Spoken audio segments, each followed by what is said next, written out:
Hello' everyone, কি খবৰ সকলোৰে? আজি বিলাহী কচুৰ লগত গুটি আলু ভাজি আৰু ঔটেঙা ঢেকীয়া পুঠি মাছৰ জোল বনাইছিলোঁ। আপোনালোকে খাই ভাল পায় নাই বাৰু? যদি পায় প্লিজ কমেণ্টত জনাব দেই। আৰু পেজটো কিন্তু ফ'ল' নকৰাকৈ নাযাব। দুডালমান ঢেকীয়া ছিঙি ল'লোঁ। ঢেকীয়াকেইডাল ধুনীয়াকৈ ধুই লৈ সৰু সৰুকৈ কাটি ল'লোঁ আৰু সৰু মাছকেইটাও বাছি ল'লোঁ। ঔটেঙা এটাও আছিলে, সেইটোও কাটি ল'লোঁ। ঔটেঙা আৰু মচুৰ দালিকণ কুকাৰত এটা চিটি মাৰি ৰাখি লৈছোঁ যাতে ঔটেঙাটো ভালদৰে সিজি যায়।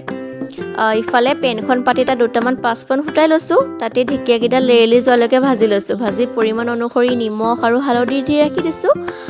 তাৰপিছত ইফালে বইল কৰি ৰখা দালিকণ ঢালি দিছোঁ। মই মাছকেইটা কিন্তু ফ্ৰাই কৰি লোৱা নাছিলোঁ দেই।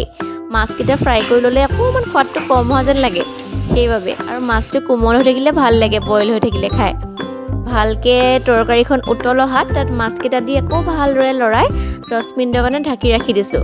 তাৰপিছত যেতিয়া ঘন উতল আহিলে তেতিয়া আমাৰ সকলোৰে মেইন বস্তু কাজি নেমুটো অলপমান চেপি দিছোঁ যাতে তাৰ ৰংটো ধুনীয়া হয় আৰু খাবলৈ আৰু সোৱাদ হৈ যায়।